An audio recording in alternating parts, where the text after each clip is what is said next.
أيها الأخ الكريم، هل سألت نفسك يوما: هل أنا راض عن الله؟ هل أنا راض عن ربي؟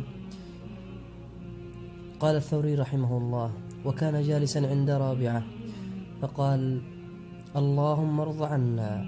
فقالت له: أما تستحي أن تسأله الرضا وأنت غير راض عنه؟ فقال: استغفر الله.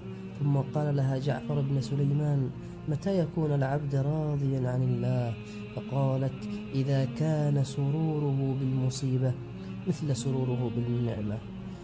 ما أجملها من حياة، وما أجملها من لحظات أن يرضى العبد عن ربه، أن يرضى العبد برزقه، أن يرضى العبد بحاله، أن يرضى العبد بما هو فيه من النعم، أن يرضى العبد بصحته، أن يرضى العبد بكل ما قدره الله له، أن يرضى بكل شيء نزل من عند الله.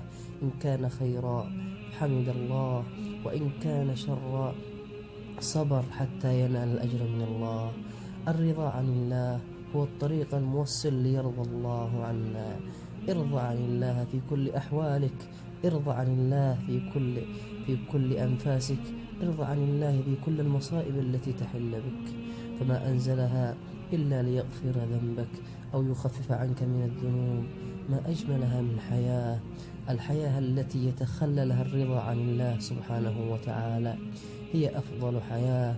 أن يسير الإنسان في هذه الدنيا وهو راض عن الله، وهو يعلم جيدا بأن عاقبة هذا الرضا بأن يرضى الله عنه.